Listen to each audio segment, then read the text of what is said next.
and we're going to explore a little bit deeper into what the basic tenets of improv are. You and a partner talking about a vacation you went on. Hawaii! You have 2 minutes. Talk about your trip to Hawaii. Remember all the volcanoes we saw?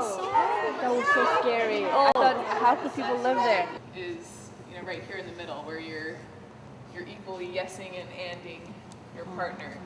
But if you're a little bit too much over here, where you're just yesing, that's what we call being a passenger. If you're just agreeing with your partner and not really giving anything to the scene. And if you're over here, if you're the opposite, where you're just anding the whole time and just offering and offering and offering and never agreeing or even letting your partner speak, that's what we call driving the scene. So you want to not be a passenger and not be a driver and be somewhere here in the middle where you're just offering these really simple offers to your partner and moving the scene forward. You guys tell me, where are we going? Antarctica.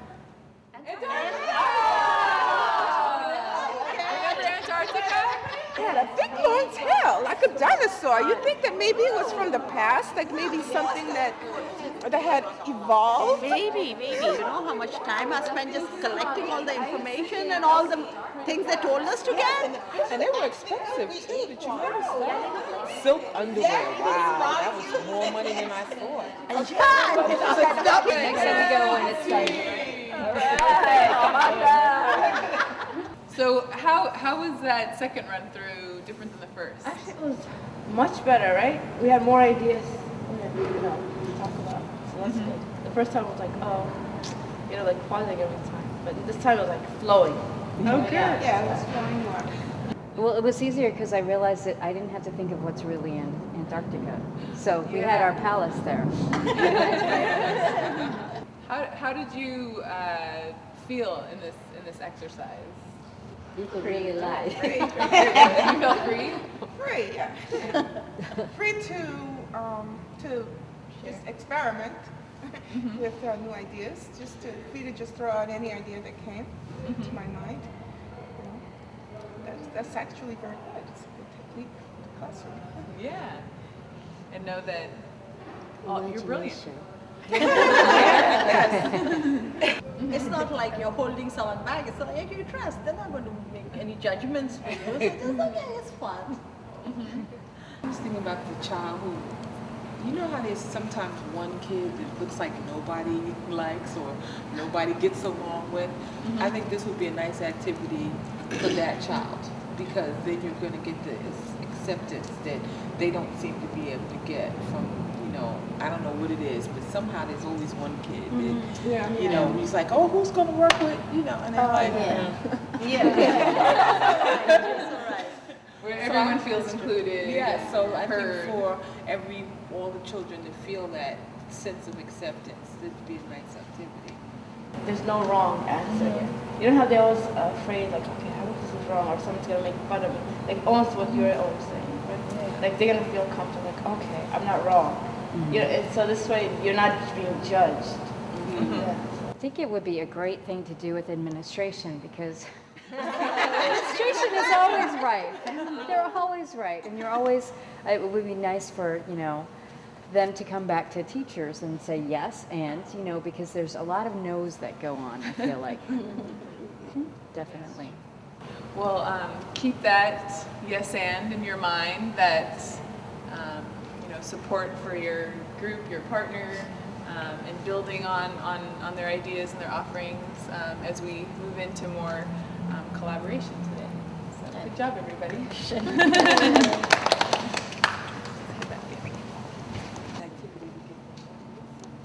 And what we're going to do is actually reflect on our teaching processes that we created yesterday. But the page we want to be on is the wiki. And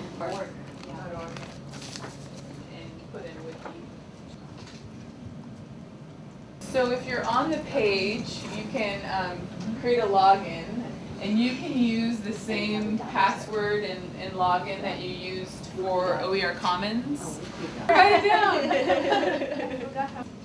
use it. Mine, for example, is last name, so it's login and password down. Yeah. That's great. I love it. Here is a picture I took of her teaching process, and I added it to the wiki. And so now what Donna can do is go in and write a description of what it is. But for right now, just writing your description and then make sure that you save, right? So we want to edit, write, and then save the page. And when I save the page, you can see below her image is what I wrote. So that's what you all are going to do right now is find your name. You can write a description of your teaching process of what you created yesterday, and then also think about what you might change after a whole day of this training. What you may want to add or take away or edit. Whose picture was that? That was Soraya's. Okay. Yeah.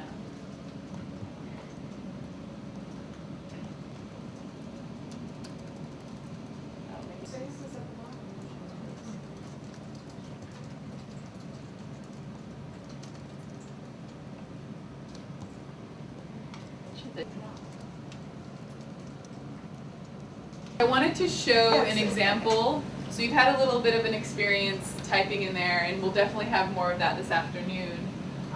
But I wanted to show you an example of how we have documented one of our projects on the wiki and share one of our projects with you.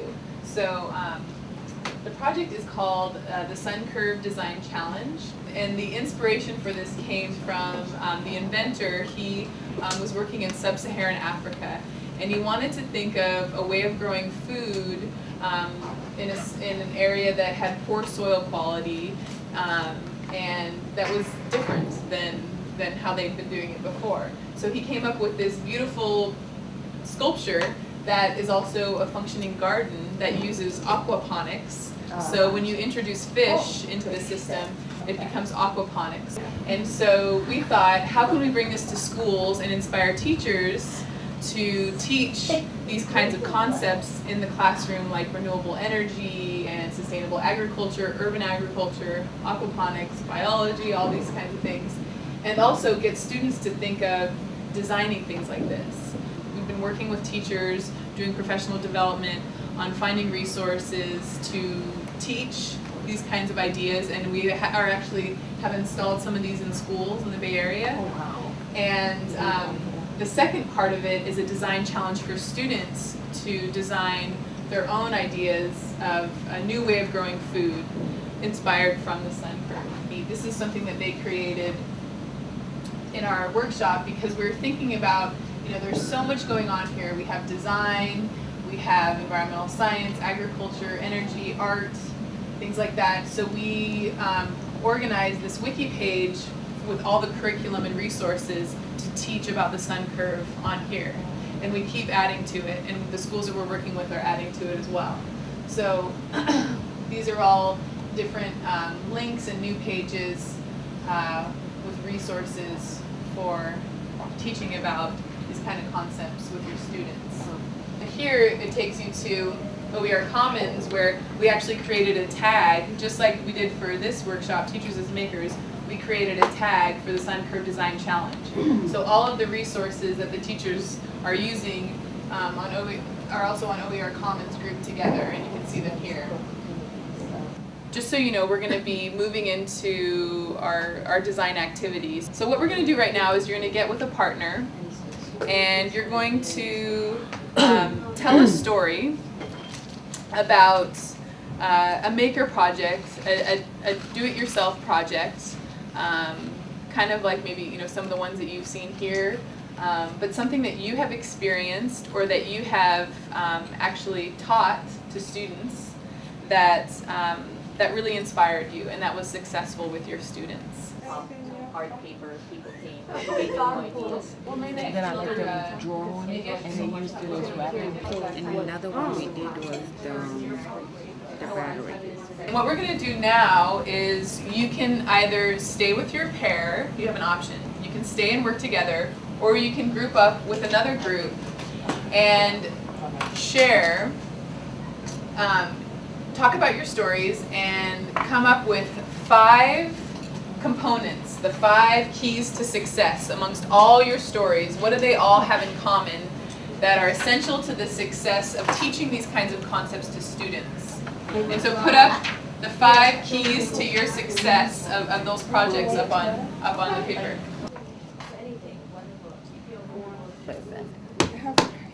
Okay, one is definitely collaboration. Well, I think that's one of the ones we just talked about is that Integration of teamwork, and I don't know if That's it's more like a big collaboration, circle. right? Not just that there's collaboration, but that there's like an agreement or an understanding that this is a project or something that, so there has to be like a buy-in. You already have one. Exactly. That's why I said like the students can go. Thank you. do we have our 5? Materials, teamwork. It has to be a part of it. Right. So everybody's committed to. So now you are ready for your challenge. Should you choose to accept it?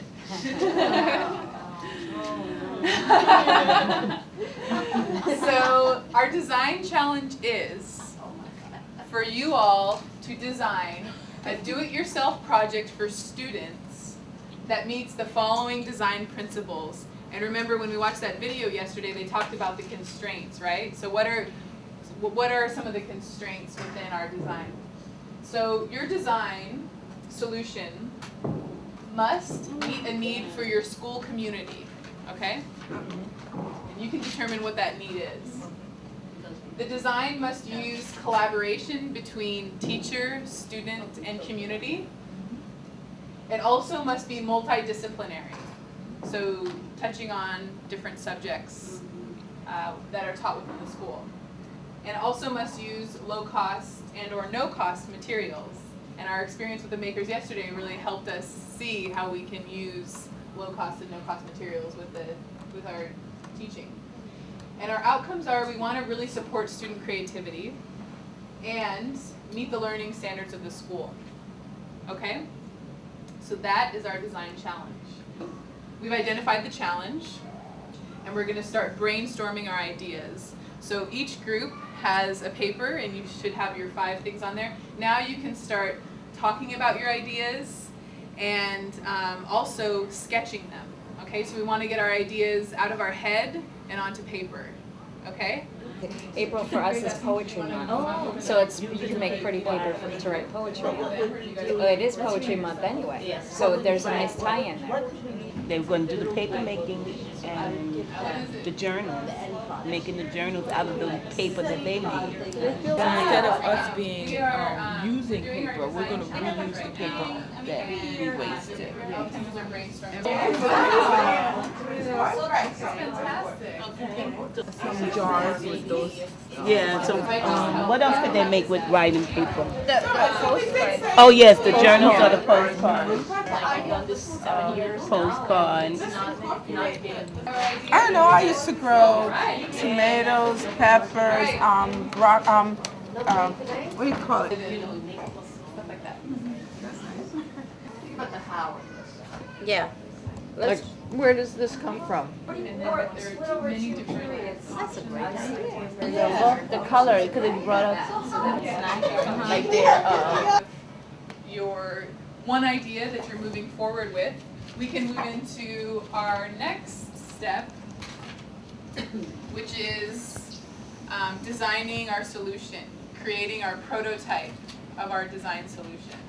So what we have for you to use are many repurposed materials that can be found anywhere.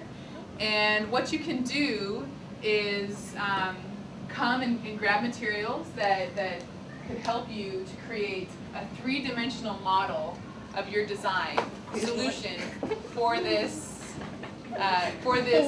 design challenge. We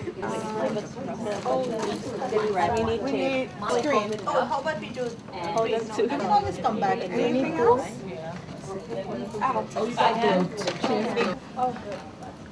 And we're making up, we have another one. Check becomes an issue. If you need more time. And now we need to put a little on the top and on the We need these papers too? Yes. Then it kind of went like. During. Another set. She made, I watched Winnie. It's on Oh, the you're outside. going to cut slits? No, we're not cutting slits. This is just the support structure, and you. That was my whole idea. It's origami. I keep on saying, okay, you have 5 minutes. Okay, you have. That's a real time 2 minutes, not a Megan Faire. Oh, yeah, I guess that's what we're gonna do now is do a gallery walk around and learn about your projects. So first thing that you can present is kind of your process, how you went from brainstorming your ideas to sketching your ideas and then prototyping your ideas, and then tell us about your final project. So our model, we show you all the kids. Here's our person, our child is going to collect their paper and all the objects that they'll bring in, and we'll make our paper making station with. We have our blender and our shakers, and then we'll have our paper drying, and then when the children actually create whatever it is they want to create from their recycled paper. So they don't need to go out and buy anything. They just get whatever you got at home and just bring it in and use So it. it's basically reuse and recycle. It's not just something on paper, it's actually there and we see it. Yes. That makes us like motivated to actually do it now. Because sometimes, we talk about things and we don't really do it. Yeah, We're like, oh yeah, we're heart, gonna do it, that's such a great idea, but we go back to to school and it's like we forget about it. But now that we actually made it and we actually, got, each other to actually do things with our own hands, and, we see it, we're like, oh, it actually could be done. First start by a lot of differences of opinion. Yes. I mean, it seems like, how they say that if there's a challenge and there are disagreements, you're going to learn from them. And it seems like that's what we did. I'm IT science. Florence teaches social studies, so it was kind of difficult to come up with ideas. She wanted to do food cultures, cultural food, and initially the idea was, just have a food fest or whatever, bring the foods in there. What can you do? And then she said we have to do a food cart, so we started with the food cart and then we built the science into it. And we thought maybe we could have structures by building the cart, which is science.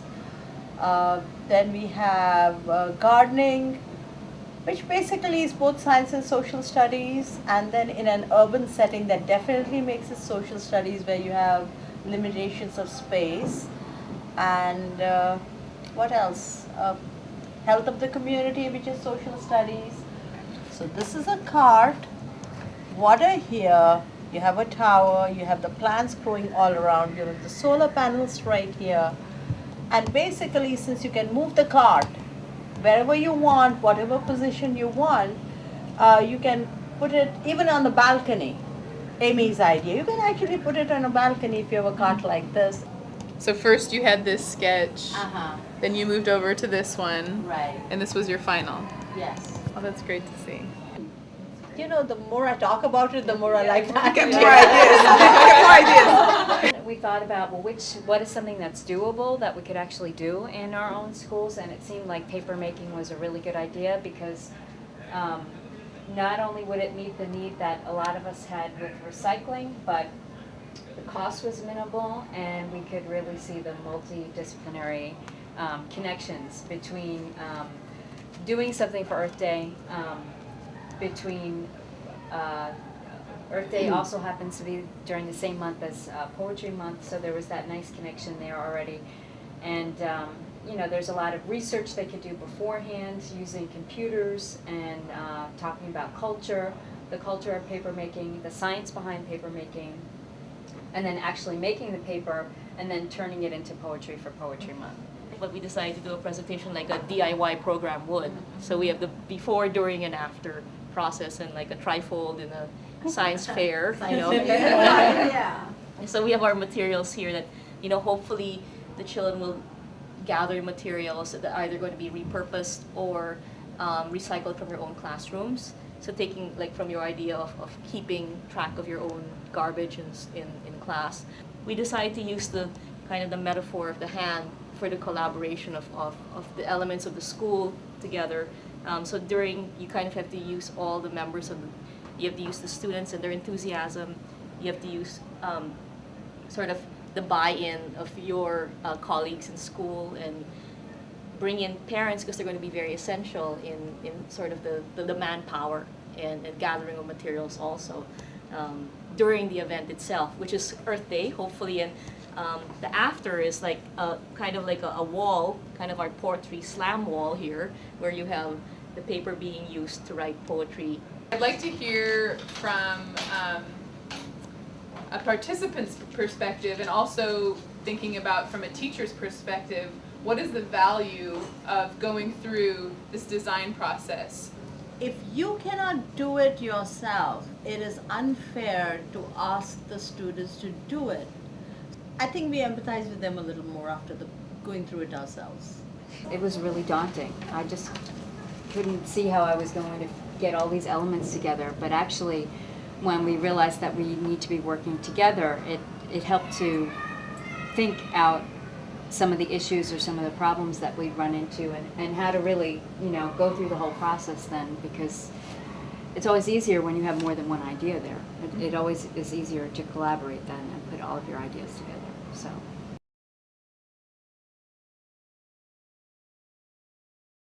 You can start putting this on the wiki page, and this will be something that you can continue to add to as you're doing this with your students. Maybe you want to put student projects and things like that up there, but you'll have on the wiki a space where you could basically write up the curriculum for how you could teach this, or a lesson plan for how you would do this, from the materials you would need to what is the goal, and what is the process for doing this. And if you want to add photos and things like that, we can help you do that. Brainstorm. That'll be our first. Okay. No. Yeah. Second would be to put it like on paper, like how we have it on paper. Okay. But then to actually implement it. And then those three will be. Students will create their own project using recycled paper they created. What you could do too is one person could take learning objectives, one person could take material sheet, and then nice size. So what we're going to do to add your picture is you click on Add OER Document. How the one I did has those double brackets. Yeah. You can tell us about your page, ladies.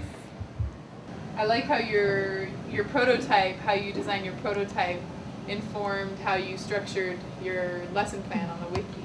You follow that same format, which is nice because you have the photo there of the 3 steps before, during, and after, and then the description below. That's great.